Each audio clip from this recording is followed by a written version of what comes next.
ಕೊಲೆ ಕೇಸ್ನಲ್ಲಿ ಇದಾಗಿ ಜೈಲು ಸೇರಿರುವಂತಹ ದರ್ಶನ್ಗೆ ಇವತ್ತು ನಿಜಕ್ಕೂ ಬಿಗ್ ಡೇ. ಡಿ ಗ್ಯಾಂಗ್ ವಿರುದ್ಧವಾಗಿ ಕೋರ್ಟ್ನಲ್ಲಿಂದು ದೋಷಾರೋಪ ನಿಗದಿಯಾಗುತ್ತೆ. ಕೋರ್ಟ್ಗೆ ಡಿ ಗ್ಯಾಂಗ್ ಇದಾಗಲೇ ಹೊರಟಿದೆ ಅನ್ನೋದು ಕೂಡ ಗೊತ್ತಾಗ್ತಾ ಇದೆ. ಒಟ್ಟು 17 ಆರೋಪಿಗಳು ಕೋರ್ಟ್ಗೆ ಖುದ್ದು ಹಾಜರಾಗಬೇಕಿವತ್ತು. ಕೆಲವೇ ಕ್ಷಣಗಳಲ್ಲಿ ಕೋರ್ಟ್ಗೆ ದರ್ಶನ್ ಅಂಡ್ ಗ್ಯಾಂಗ್ ತಲುಪ್ತಾರೆ. ಪರಪನಾಗ್ರಹಾರ ಜೈಲಿನಿಂದ ಕೋರ್ಟ್ನತ್ತ ಡಿ ಗ್ಯಾಂಗ್ ಹೊರಟಿದೆ. 2 ವಾಹನಗಳಲ್ಲಿ ಪೊಲೀಸ್ ಭದ್ರತೆಯ ಜೊತೆಗೆ ಕರೆತರಲಾಗ್ತಾ ಇದೆ ಆರೋಪಿಗಳನ್ನ. ಮುಂದಿನ ವಾಹನದಲ್ಲಿ ದರ್ಶನ್ ಸೇರಿ ಉಳಿದ ಆರೋಪಿಗಳಿದ್ದಾರೆ. ಹಿಂಬದಿಯ ಬಿಳಿ ಬಣ್ಣದ ವಾಹನದಲ್ಲಿ ಪವಿತ್ರ ಗೌಡ ಕೂಡ ಇದ್ದಾರೆ. A1 A2 ಸೇರಿದಂತೆ A17 ವರೆಗೂ ಎಲ್ಲರೂ ಕೂಡ ಇವತ್ತು ಕೋರ್ಟ್ಗೆ ಹಾಜರಾಗಬೇಕು.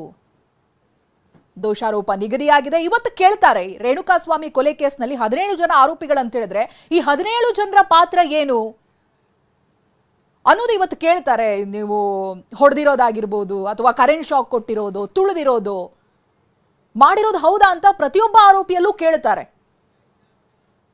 ಒಂದು ವೇಳೆ ಒಪ್ಪಿಕೊಂಡ್ರೆ ಆಯ್ತು, ಇಲ್ಲದೆ ಹೋದ್ರೆ ಮತ್ತೆ ಸಾಕ್ಷಿಗಳ ವಿಚಾರಣೆ ಕೂಡ ನಡೆಯುತ್ತೆ.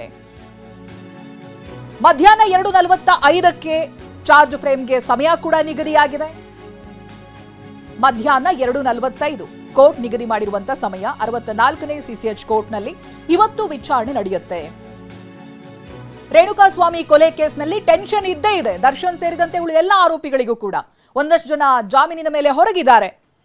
ಇನ್ನುಳಿದವರು ಪರಪನಾಗ್ರಹಾರ ಜೈಲಿನಲ್ಲಿ. ಅಲ್ಲಿಂದ ಇದೀಗ ಕೋರ್ಟ್ನತ್ತ ಬರ್ತಾ ಇರುವಂತಹ ದೃಶ್ಯ. 2 ವಾಹನದಲ್ಲಿ ಪೊಲೀಸ್ ಭದ್ರತೆಯ ಜೊತೆಗೆ ಆರೋಪಿಗಳನ್ನ ಕೋರ್ಟ್ಗೆ ಕರೆತರಲಾಗ್ತಾ ಇದೆ. ರೇಣುಕಾಸ್ವಾಮಿ ತಂದೆ ತಾಯಿಯ ಮಾತನ್ನು ನೀವು ನೆನಪಿಸ್ಕೊಳ್ಬಹುದು. ತಪ್ಪು ಮಾಡಿದವ್ರಿಗೆ ಶಿಕ್ಷೆಯಾಗ್ಲಿ, ಇವರದೇ ತಪ್ಪು ಅನ್ನೋದಾಗಿ ನಾವು ಹೇಳಲ್ಲ. ಕೋರ್ಟಿಗೆ ಗೊತ್ತಿರುತ್ತೆ, ಆ ನ್ಯಾಯ ವ್ಯವಸ್ಥೆ ಗೊತ್ತಿರುತ್ತೆ, ಅವ್ರಿಗೆ ಶಿಕ್ಷೆಯಾಗ್ಲಿ ಅಂತ ಕೇಳ್ಕೊಂಡಿದ್ರು. ಆರೋಪಿ ದರ್ಶನ್ ಸೇರಿದಂತೆ 17 ಆರೋಪಿಗಳನ್ನ ಕೋರ್ಟ್ಗೆ ಕರೆತರಲಾಗ್ತಾ ಇದೆ. 2 ವಾಹನಗಳಲ್ಲಿ ಕರ್ಕೊಂಡು ಬರ್ತಾ ಇದ್ದಾರೆ. ಎಲ್ಲಾ ಆರೋಪಿಗಳು ಇವತ್ತು ಕೋರ್ಟ್ಗೆ ಹಾಜರಾಗಬೇಕಿದೆ. 2 ವಾಹನದಲ್ಲಿ ಕರ್ಕೊಂಡು ಬರ್ತಾ ಇದ್ದಾರೆ. ಇನ್ನೋಡಿ, ಪರಪನಾಗ್ರಹಾರ ಜೈಲಿನಿಂದ ಕೋರ್ಟ್ಗೆ ಯಾರೆಲ್ಲ ಬರ್ತಾ ಇದ್ದಾರೆ ಇದರ ಡೀಟೇಲ್ಸ್ ಅನ್ನ ನೋಡಿದ್ರೆ ನಾವು ಒಂದು ಪವಿತ್ರ ಗೌಡ, ದರ್ಶನ್, ಅನುಕುಮಾರ್, ಜಗದೀಶ್, ಪ್ರದೋಷ್, ನಾಗರಾಜ್, ಲಕ್ಷ್ಮಣ್, ಒಟ್ಟು 7 ಆರೋಪಿಗಳಿಗೆ ಜಾಮೀನು ರದ್ದಾಗಿ ಮತ್ತೆ ಜೈಲು ಸೇರಿದ್ರು. ಈ 7 ಆರೋಪಿಗಳನ್ನ ಪರಪನಾಗ್ರಹಾರದಿಂದ ಕರ್ಕೊಂಡು ಬರ್ತಾ ಇದ್ದಾರೆ. ಈಗ ದರ್ಶನ್ ಹಾಗೆ ಪವಿತ್ರ ಸೇರಿದಂತೆ ಒಟ್ಟು 7 ಆರೋಪಿಗಳು ಕೋರ್ಟ್ಗೆ ಹಾಜರಾಗ್ತಾರೆ. ಹಾಗೆ ಉಳಿದಂತ 10 ಆರೋಪಿಗಳು ಜಾಮೀನಿನ ಮೊರೆ ಹೋಗಿದ್ರು.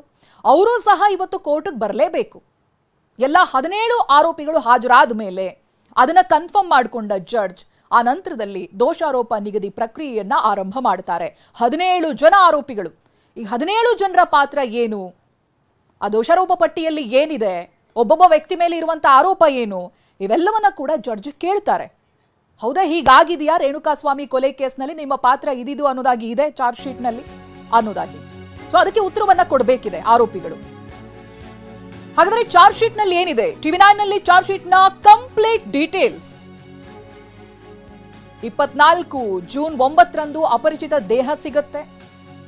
2024 ಜೂನ್ 10ಕ್ಕೆ ಕಾಮಾಕ್ಷಿ ಪಾಳ್ಯ ಠಾಣೆಗೆ 4 ಜನ ಶರಣಾಗ್ತಾರೆ. ಅದರಲ್ಲಿ A4 Raghavendra, A15 Karthik, A16 Keshavamurthy ಹಾಗೆ A17 ನಿಖಿಲ್ ನಾಯಕ್ ಕಾಮಾಕ್ಷಿ ಪಾಳ್ಯ ಠಾಣೆಗೆ ಶರಣಾಗ್ತಾರೆ. ಹಣಕಾಸಿನ ವಿಷಯಕ್ಕೆ ಕೊಲೆ ನಡೆದಿದೆ ಅಂತ ಪೊಲೀಸರ ಮುಂದೆ ಹೇಳಿಕೆ ಕೊಡ್ತಾರೆ.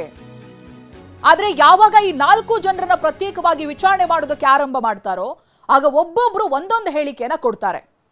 ಮೃತನ ಹೆಸರು, ವಾಹನಗಳ ಹೆಸರು ಇದೆಲ್ಲವೂ ಕೂಡ ಗೊಂದಲಕಾರಿಯಾಗಿರುತ್ತೆ. ಆಯುಧ, ವ್ಯತಿರಿಕ್ತ ಹೇಳಿಕೆಯ ಬೆನ್ನಲ್ಲೇ ಇವರ ಕಳ್ಳಾಟ ಬಯಲಾಗುತ್ತೆ. ಮುಖಾಮುಖಿ ಕೂರಿಸಿಕೊಂಡು ವಿಚಾರಣೆಯನ್ನ ನಡೆಸಿದಾಗ ಸತ್ಯ ಬಯಲಾಗುತ್ತೆ.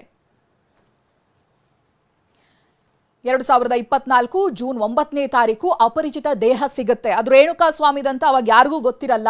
ಸೊ ಏನಾಯ್ತು ಅಂತ 2024 ಯಾವಾಗ ಈ ರೇಣುಕಾಸ್ವಾಮಿ ಕೊಲೆ ಪ್ರಕರಣ ಓಪನ್ ಆಗುತ್ತಲ್ಲ ಆ ದಿನ, ಕೊಲೆಯಾದ ದಿನ 10ನೇ ತಾರೀಕಿಗೆ ಕಾಮಾಕ್ಷಿ ಪಾಳ್ಯ ಸ್ಟೇಷನ್ 4 ಜನ ಬರ್ತಾರೆ. ಆ 4 ಜನ ಯಾರು? ರಾಘವೇಂದ್ರ, ಕಾರ್ತಿಕ್, ಕೇಶವಮೂರ್ತಿ, A4 ರಾಘವೇಂದ್ರ ಹಾಗೆ A17 ನಿಖಿಲ್ ನಾಯಕ್ ಕಾಮಾಕ್ಷಿ ಪಾಳ್ಯ ಠಾಣೆಗೆ ಬರ್ತಾರೆ, ಶರಣಾಗ್ತಾರೆ. ಒಂದು ಕೊಲೆ ಆಗಿದೆ. ಆ ಕೊಲೆ ಯಾವುದಕ್ಕೆ ನಡೆದಿರೋದು? ಹಣಕಾಸಿನ ವಿಷಯಕ್ಕೆ ಕೊಲೆ ಮಾಡಿದೀವಿ ಅಂತ ಹೇಳ್ತಾರೆ ಪೊಲೀಸರ ಮುಂದೆ. ಅವ್ರ ಮನಸ್ಸಿನಲ್ಲಿ ಎಲ್ಲವೂ ಕೂಡ ಕ್ಲಿಯರ್ ಆಗ್ಬಿಡುತ್ತೆ. ಹೀಗೆ ಹೇಳಿದ ತಕ್ಷಣ 4 ಜನರನ್ನ ಪೊಲೀಸರು ಜೈಲಿಗೆ ಹಾಕ್ಬಿಡ್ತಾರೆ ಅಂತ. ಬಟ್ ಅದು ಹಾಗಾಗ್ಲಿಲ್ಲ. 4 ಜನರನ್ನ ಪ್ರತ್ಯೇಕವಾಗಿ ವಿಚಾರಣೆ ಮಾಡೋದಕ್ಕೆ ಪ್ರಾರಂಭ ಮಾಡ್ತಾರೆ. ಆಗ ಒಬ್ಬೊಬ್ರು ಒಂದೊಂದು ರೀತಿ ಹೇಳಿಕೆಯನ್ನ ಕೊಡೋಕೆ ಶುರು ಮಾಡ್ತಾರೆ. ಮೃತನ ಹೆಸರು ಒಬ್ರು ಒಂದು ಹೇಳಿದ್ರೆ ಇನ್ನೊಬ್ರು ಮತ್ತೊಂದು ಹೇಳ್ತಾರೆ. ಬಳಸಿರುವಂತಹ ಆಯುಧ ಏನು ಅಂತ ಕೇಳಿದ್ರೆ ಅದಕ್ಕೂ ಕೂಡ 4 ಜನರಿಂದ 4 ರೀತಿಯ ಉತ್ತರಗಳು ಬರುತ್ತೆ. ವಾಹನದ ಹೆಸರು ಕೇಳ್ತಾರೆ, ಅದು ಕೂಡ ಅದರ ಉತ್ತರ ಗೊಂದಲಕಾರಿಯಾಗಿರುತ್ತೆ. ಹೀಗೆ ವ್ಯತಿರಿಕ್ತ ಹೇಳಿಕೆಯ ಬೆನ್ನಲ್ಲೇ ಪೊಲೀಸರಿಗೆ ಅನುಮಾನ ಬರುತ್ತೆ, ಇವರ ಕಳ್ಳಾಟ ಕೂಡ ಬಯಲಾಗುತ್ತೆ. ಪವನ್ ನಂಬರ್ ತನ್ನ ನಂಬರ್ ಅಂತ ಪವಿತ್ರ ನೀಡಿರ್ತಾರೆ. ಹಾಗೆ ಆ ಡೇಟ್ಸ್ಗಳನ್ನೆಲ್ಲ ನೀವು ಗಮನಿಸಬಹುದು. ಯಾವ ರೀತಿಯಾಗಿ ಇವರು ರೇಣುಕಾ ಸ್ವಾಮಿಯನ್ನ ಆ ಸ್ಥಳಕ್ಕೆ ಕರೆಸ್ಕೊಳ್ತಾರೆ, ಇದೆಲ್ಲದಕ್ಕೆ ಸಂಬಂಧಪಟ್ಟಂತೆಯೂ ಕೂಡ ಡೀಟೇಲ್ಸ್ಗಳನ್ನ ನೀವು ಗಮನಿಸಬಹುದು. ಯಾರಿಗೆ ಕರೆ ಮಾಡಿದ್ರು, ಹೇಗೆ ಕರೆ ತಂದ್ರು, ಹಾಗೆ ಇದಿಷ್ಟು ಜನರ ಹುಡುಕಾಟ. A4 ರಾಘವೇಂದ್ರ ಯಾವ ರೀತಿಯಾಗಿ ರೇಣುಕಾ ಸ್ವಾಮಿಯನ್ನ ಆ ಸ್ಥಳಕ್ಕೆ ಕರ್ಕೊಂಡು ಬರ್ತಾರೆ, ರೇಣುಕಾ ಸ್ವಾಮಿನ ಹೇಗೆ ಫಾಲೋ ಮಾಡಿರ್ತಾರೆ ಚಿತ್ರದುರ್ಗದಿಂದ ಇಲ್ಲಿವರೆಗೂ ಕೂಡ ಕರ್ಕೊಂಡು ಬರಬೇಕಾದ್ರೆ, ಈ ನಡುವೆ ಆಗಿರುವಂತಹ ಘಟನೆಗಳು ಇವೆಲ್ಲವೂ ಕೂಡ ಚಾರ್ಜ್ ಶೀಟ್ನಲ್ಲಿ ಉಲ್ಲೇಖ ಆಗಿದೆ. ಬಾರ್ ಅಂಡ್ ರೆಸ್ಟೋರೆಂಟ್ ಒಂದರಿಂದ ಆತನನ್ನ ಎತ್ತಾಕೊಂಡು ಬಂದಿರೋದು, ಜೂನ್ 8ರಂದು ಮಧ್ಯಾಹ್ನ ಕರೆತರ್ತಾರೆ, ಸಂಜೆ 4:45ಕ್ಕೆ ದರ್ಶನ್ ಪವಿತ್ರಳನ್ನ ಶೆಡ್ಗೆ ಕರ್ಕೊಂಡು ಹೋಗ್ತಾನೆ. ದರ್ಶನ್, ಪವಿತ್ರ, ಪವನ್, ವಿನಯ್, ಪ್ರದೋಷ್ ಹಲ್ಲೆಯನ್ನ ನಡೆಸ್ತಾರೆ. ನೆಲದ ಮೇಲೆ ಕುಳಿತಿದ್ದ ರೇಣುಕಾ ಸ್ವಾಮಿಗೆ ದರ್ಶನ್ ಬೈತಾನೆ. ನನ್ನ ಹೆಂಡತಿಗೆ ಕೆಟ್ಟದಾಗಿ ಮೆಸೇಜ್ ಮಾಡ್ತೀಯಾ ಅಂತೆಲ್ಲ ಪ್ರಶ್ನೆ ಕೇಳ್ತಾರೆ. ಹಾಗೆ ಅಶ್ಲೀಲವಾದಂಥ ಫೋಟೋಗಳನ್ನು ಕಳಿಸ್ತೀಯಾ ಅಂತಾನು ಕೇಳ್ತಾರೆ. ಆಕ್ರೋಶದಿಂದ ಎದೆ ಹಾಗೆ ಮೊಣಕಾಲು ಇತರ ಕಡೆಗೆ ದರ್ಶನ್ ಒದಿತಾರೆ. ಇದೆಲ್ಲವೂ ಕೂಡ ಚಾರ್ಜ್ ಶೀಟ್ನಲ್ಲಿರೋದನ್ನ ಹೇಳ್ತಾ ಇದ್ದೀವಿ. ಪಟ್ಟಣಗೆರೆ ಶೆಡ್ಗೆ ಬಂದಿದ್ದ ಪವಿತ್ರ ಗೌಡ ನಂತರದಲ್ಲಿ ಅವರು ಕೂಡ ಬರ್ತಾರೆ. ಪವಿತ್ರ ಗೌಡ ಕೂಡ ಕೋಪಗೊಳ್ಳುತ್ತಾರೆ. ನನಗೆ ಅಶ್ಲೀಲ ಮೆಸೇಜ್ ಅನ್ನ ಕಳಿಸ್ತೀಯಾ ಅಂತ ಕೋಪಗೊಳ್ಳುತ್ತಾರೆ. ಅಗೇನ್ ಪವಿತ್ರ ಗೌಡ ಕೂಡ ಅದೇ ವಿಚಾರವನ್ನ ಪ್ರಸ್ತಾಪ ಮಾಡ್ತಾರೆ. ಪ್ರೈವೇಟ್ ಪಾರ್ಟನ್ನ ಕಳಿಸಿ ಮುಜುಗರ ತರಿಸ್ತೀಯಾ, ನನ್ನನ್ನು ದುಡ್ಡು ಕೊಟ್ಟು ಸಾಕ್ತೀಯಾ, ನನ್ನ ರೇಟನ್ನು ಕೇಳ್ತೀಯಾ ಅಂತೆಲ್ಲ ಕೋಪಗೊಳ್ಳುತ್ತಾರೆ. ನಿನ್ನನ್ನು ಮುಗಿಸೋದಕ್ಕೆ ಕಾಯ್ತಾ ಇದ್ದೀನಿ ಅಂತಾನು ಪವಿತ್ರ ಗೌಡ ಹೇಳಿರೋದು ಚಾರ್ಜ್ ಶೀಟ್ನಲ್ಲಿದೆ. ಚಪ್ಪಲಿ ತಗೊಂಡು ರೇಣುಕಾ ಸ್ವಾಮಿ ಮೇಲೆ ಪವಿತ್ರ ಗೌಡ ಹಲ್ಲೆ ಕೂಡ ಮಾಡ್ತಾರೆ. ಆಗ ರೇಣುಕಾ ಸ್ವಾಮಿ ತಪ್ಪಾಯಿತು ಅಂತ ಪವಿತ್ರ ಕಾಲಿಗೆ ಬೀಳ್ತಾರೆ. ಎಷ್ಟು ಬೇಡ್ಕೊಂಡ್ರೂ ಕೂಡ ಜೀವ ಉಳಿಸಬೇಡಿ, ಕೊಲೆ ಮಾಡಿ ಬಿಸಾಕಿ ಅಂತ ಹೇಳಿ ಪವಿತ್ರ ಗೌಡ ಅಲ್ಲಿಂದ ಹೋಗ್ತಾರೆ. ಇನ್ನು ಡಿ ಗ್ಯಾಂಗ್ ವಿರುದ್ಧ ಕೆಲವೇ ಕ್ಷಣಗಳಲ್ಲಿ ದೋಷಾರೋಪ ನಿಗದಿಯಾಗುತ್ತೆ. ಎಲ್ಲ 17 ಆರೋಪಿಗಳು ಕೋರ್ಟ್ಗೆ ಹಾಜರಾಗಬೇಕಿದೆ. 6 ಜನ ಆರೋಪಿಗಳು ಜೈಲಿನಲ್ಲಿದ್ದಾರೆ, ಅವರು ಖುದ್ದು ಹಾಜರಾಗ್ತಾರೆ. ಜೈಲಾಧಿಕಾರಿಗಳು ಈ ಬಗ್ಗೆ ಸೂಚನೆಯನ್ನ ಕೂಡ ಕೊಟ್ಟಿದ್ದಾರೆ ಕೋರ್ಟ್ಗೆ. ಈಗಾಗಲೇ ದೋಷಾರೋಪಗಳನ್ನ ಜಡ್ಜ್ ಸಿದ್ಧಪಡಿಸಿದ್ದಾರೆ. ಆರೋಪಗಳು ಏನಿದೆ ಅದೆಲ್ಲವನ್ನೂ ಕೂಡ ಓದ್ ಹೇಳ್ತಾರೆ ಜಡ್ಜ್ ಎಲ್ರಿಗೂ. ಆರೋಪವನ್ನ ನಿರಾಕರಿಸಿದ್ರೆ ಸಾಕ್ಷ್ಯ ವಿಚಾರಣೆ ಆರಂಭ ಆಗುತ್ತೆ. ಒಂದು ವೇಳೆ ಆರೋಪಗಳನ್ನು ಒಪ್ಪಿಕೊಂಡ್ರೆ ಶಿಕ್ಷೆಯನ್ನ ಕೂಡ ವಿಧಿಸಬಹುದು. ಬಟ್ ಇಲ್ಲಿ ನಿರಾಕರಿಸುವಂತ ಸಾಧ್ಯತೆಗಳೇ ಹೆಚ್ಚಾಗಿರುತ್ತೆ. ಜೊತೆಗೆ ಇವರೇನ್ ಹೇಳಬೇಕು ಅನ್ನೋದನ್ನು ಕೂಡ ವಕೀಲರಿಂದ ಸೂಚನೆಯನ್ನ ಪಡ್ಕೊಂಡಿರ್ತಾರೆ. ಸಾಕ್ಷಿಗಳ ಪಟ್ಟಿ ಆಧರಿಸಿ ವಿಚಾರಣೆಯ ದಿನಾಂಕವನ್ನ ಕೂಡ ನಿಗದಿ ಮಾಡ್ತಾರೆ. ಇದು ಬಹಳ ಇಂಪಾರ್ಟೆಂಟ್ ಡೇ. 17 ಆರೋಪಿಗಳಿಗೂ ಕೂಡ 17 ಆರೋಪಿಗಳ ಮೇಲೆ ಏನೇನು ಆರೋಪ ಇದೆ ಅನ್ನೋದನ್ನ ಇವತ್ತು ಜಡ್ಜ್ ಓದ್ ಹೇಳ್ತಾರೆ. 17 ಜನಕ್ಕೂ ಕೂಡ ಅವರವರ ಪಾತ್ರ ಏನು ಅನ್ನೋದು ಚಾರ್ಜ್ ಶೀಟ್ನಲ್ಲಿ ಏನು ಉಲ್ಲೇಖ ಆಗಿದೆಯೋ ಅದನ್ನ ವಿವರಿಸ್ತಾರೆ.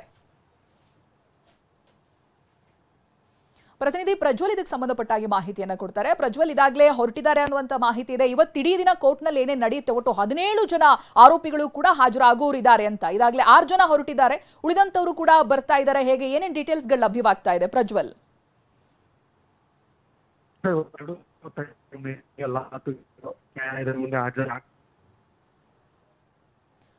ಪ್ರಜ್ವಲ್, ಧ್ವನಿ ಸ್ಪಷ್ಟವಾಗಿ ಕೇಳಿಸ್ತಾ ಇಲ್ಲ, ಮತ್ತೊಮ್ಮೆ ಸಂಪರ್ಕಿಸುವ ಪ್ರಯತ್ನ ಮಾಡ್ತೀವಿ.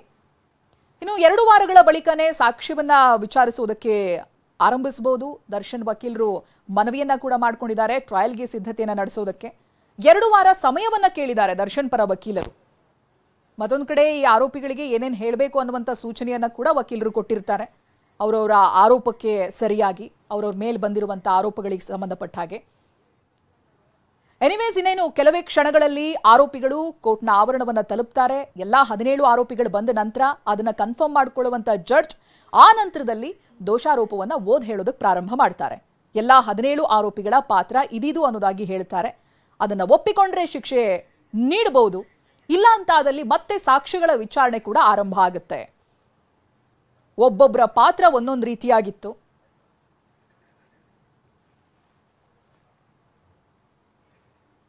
ಹಾಗಾದ್ರೆ ದರ್ಶನ್ ಅಂಡ್ ಗ್ಯಾಂಗ್ ವಿರುದ್ಧವಾಗಿ ದಾಖಲಾಗಿರೋ ಚಾರ್ಜ್ ಶೀಟ್ ನಲ್ಲಿ ಏನಿದೆ, ಇದರ ಕಂಪ್ಲೀಟ್ ರಿಪೋರ್ಟ್ ಬನ್ನಿ ನೋಡೋಣ.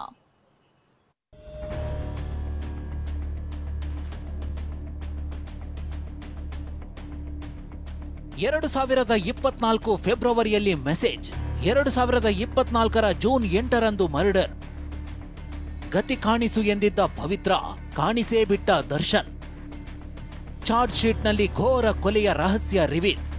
ರೇಣುಕಾಸ್ವಾಮಿ ಕೊಲೆ ಕೇಸ್ನಲ್ಲಿ ದರ್ಶನ್ ಅಂಡ್ ಗ್ಯಾಂಗ್ ವಿರುದ್ಧ 3991 ಪುಟಗಳ ಚಾರ್ಜ್ ಶೀಟ್ ಸಲ್ಲಿಕೆಯಾಗಿದೆ. ಚಾರ್ಜ್ ಶೀಟ್ನಲ್ಲಿರೋ ಒಂದೊಂದು ಅಂಶಗಳು ಬೆಚ್ಚಿ ಬೀಳುವಂತಿವೆ. ಜೂನ್ 8 ನಡೆದ ಮರ್ಡರ್ ಬಗ್ಗೆ ದೋಷಾರೋಪ ಪಟ್ಟಿಯಲ್ಲಿ ಏನಿದೆ ಅನ್ನೋ ಕಂಪ್ಲೀಟ್ ಮಾಹಿತಿಯನ್ನ ತೋರಿಸ್ತೀವಿ ನೋಡಿ. 2024 ಜೂನ್ 9 ಅಪರಿಚಿತ ಶವ ಸಿಕ್ಕಿರುವ ಬಗ್ಗೆ ದೂರು ದಾಖಲಾಗುತ್ತೆ. 2024 ಜೂನ್ 10 ಕಾಮಾಕ್ಷಿಪಾಳ್ಯ ಠಾಣೆಗೆ ಬಂದ ನಾಲ್ವರಾದ ರಾಘವೇಂದ್ರ, ಕಾರ್ತಿಕ್, ಕೇಶವಮೂರ್ತಿ, ನಿಖಿಲ್ ನಾಯಕ್ ಶರಣಾಗ್ತಾರೆ. ಹಣಕಾಸಿನ ವಿಷಯಕ್ಕೆ ಕೊಲೆ ಮಾಡಿದ್ದಾಗಿ ಹೇಳ್ತಾರೆ. ಆದ್ರೆ ಪ್ರತ್ಯೇಕ ವಿಚಾರಣೆ ಮಾಡಿದಾಗ ಒಂದೊಂದು ರೀತಿಯ ಹೇಳಿಕೆಗಳನ್ನ ಕೊಡ್ತಾರೆ. ಮೃತನ ಹೆಸರು, ಬಳಸಿದ ಆಯುಧ, ವಾಹನಗಳ ಹೆಸರು ಸೇರಿದಂತೆ ಗೊಂದಲಕಾರಿ ಹೇಳಿಕೆ ಕೊಟ್ಟು ತಗಲಾಕಿಕೊಳ್ತಾರೆ. ಆಗ ರಿವೀಲ್ ಆಗಿದ್ದೇ ದರ್ಶನ್ ಹೆಸರು. 2024 ಫೆಬ್ರವರಿ ತಿಂಗಳಿನಿಂದ Renukaswamy message. June 3, 2024 mobile number share. ಹೌದು, ರೇಣುಕಾಸ್ವಾಮಿ ಕಳೆದ ಫೆಬ್ರವರಿಯಿಂದಲೇ ಪವಿತ್ರ ಗೌಡಗೆ ಮೆಸೇಜ್ ಮಾಡಿದ್ದಾನೆ. ಅಶ್ಲೀಲ ಫೋಟೋ, ಮೆಸೇಜ್ ಕಳುಹಿಸಿದ್ದ. ಇದ್ರಿಂದ ಕೆರಳಿದ Pavithra June 3 drop me your number ಅಂತ ಮೊಬೈಲ್ ನಂಬರ್ ಕಳಿಸುವಂತೆ ಕೇಳಿದ್ಲು. ಆದ್ರೆ ರೇಣುಕಾಸ್ವಾಮಿ ನಿನ್ನ ನಂಬರ್ ಕೊಡು ಅಂತ ಪವಿತ್ರ ಗೌಡಳಿಗೆ ಕೇಳಿದ್ದ. ಆಗ ಪವನ್ ನಂಬರ್ ಅನ್ನ ತನ್ನ ನಂಬರ್ ಅಂತ ಪವಿತ್ರ ನೀಡಿದ್ಲು. ನಂತರ ನಂಬಿಕೆ ಬರುವಂತೆ ಪವಿತ್ರ ಮಾತನಾಡಿ ವಾಟ್ಸಪ್ ಮೆಸೇಜ್ ಕಳುಹಿಸಲು ಪ್ರೇರೇಪಿಸಿದ್ಲು. ಅಡ್ರೆಸ್ ಕಲೆಕ್ಟ್ ಮಾಡಿದ್ಲು. ನಂತರ ಪವನ್ ವಿನಯ್ಗೆ ಮಾಹಿತಿ ನೀಡಿದ್ದ. ಬಳಿಕ ರಾಘವೇಂದ್ರ, ಜಗದೀಶ್, ಮನು ಮೂವರು ಸೇರಿ ರೇಣುಕಾಸ್ವಾಮಿಯನ್ನ ಹುಡುಕಾಡ್ತಾರೆ. ಚಿತ್ರದುರ್ಗದಲ್ಲಿ ಪತ್ತೆ ಮಾಡಿ ರೇಣುಕಾಸ್ವಾಮಿ ಮನೆ ಬಳಿಗೆ ಹೋಗ್ತಾರೆ. ತಂಗಿ ಸ್ಕೂಟರ್ನಲ್ಲಿ ಹೊರಟಿದ್ದ ರೇಣುಕಾಸ್ವಾಮಿಯನ್ನ ಫಾಲೋ ಮಾಡಿ ರೇಣುಕಾಸ್ವಾಮಿ ಫೋಟೋವನ್ನ ವಿನಯ್ಗೆ ಕಳುಹಿಸ್ತಾರೆ. ನಂತರ ಬಾಲಾಜಿ ಬಾರ್ ಬಳಿ ರೇಣುಕಾಸ್ವಾಮಿಯನ್ನ ಕಿಡ್ನಾಪ್ ಮಾಡ್ತಾರೆ. ಬೆಂಗಳೂರಿನ ಪಟ್ಟಣಗೆರೆ ಶೆಡ್ಗೆ ಕರೆತರ್ತಾರೆ. 2024 ಜೂನ್ 8 ಮಧ್ಯಾಹ್ನ 1:30 ಶೆಡ್ಗೆ ಕಾರು ಎಂಟ್ರಿ ಆಗುತ್ತೆ. ಸಂಜೆ 4:45 ದರ್ಶನ್ ಪವಿತ್ರಾಳನ್ನ ಕರೆದುಕೊಂಡು ಬರ್ತಾನೆ. ಈ ವೇಳೆ ದರ್ಶನ್, ಪವಿತ್ರ, ಪವನ್, ವಿನಯ್, ಪ್ರದೋಷ್ ಹಲ್ಲೆ ಮಾಡ್ತಾರೆ. ನೆಲದ ಮೇಲೆ ಕುಳಿತಿದ್ದ ರೇಣುಕಾಸ್ವಾಮಿಗೆ ದರ್ಶನ್ ಬೈತಾನೆ. ಮಗನೇ, ನನ್ನ ಹೆಂಡತಿಗೆ ಕೆಟ್ಟದಾಗಿ ಮೆಸೇಜ್ ಕಳುಹಿಸ್ತೀಯಾ? ಪ್ರೈವೇಟ್ ಪಾರ್ಟ್ಗಳ ಫೋಟೋ ಕಳಿಸ್ತೀಯಾ? ಆಕ್ರೋಶದಿಂದ ಎದೆ, ಮೊಣಕಾಲು ಇತರೆ ಕಡೆ ಒದೀತಾನೆ. ಕೇವಲ ದರ್ಶನ್ ಅಷ್ಟೇ ಅಲ್ಲ, ಪವಿತ್ರ ಕೂಡ ರಾಂಗ್ ಆಗಿದ್ಲು. ನನಗೆ ಅಶ್ಲೀಲ ಮೆಸೇಜ್ ಕಳಿಸ್ತೀಯಾ? ಪ್ರೈವೇಟ್ ಪಾರ್ಟ್ ಕಳುಹಿಸಿ ಮುಜುಗರ ಮಾಡ್ತೀಯಾ? ನನ್ನನ್ನ ದುಡ್ಡು ಕೊಟ್ಟು ಸಾಕ್ತೀಯಾ? ನನ್ನ ರೇಟ್ ಕೇಳ್ತೀಯಾ ಅಂತ ಬೈದಿದ್ಲು.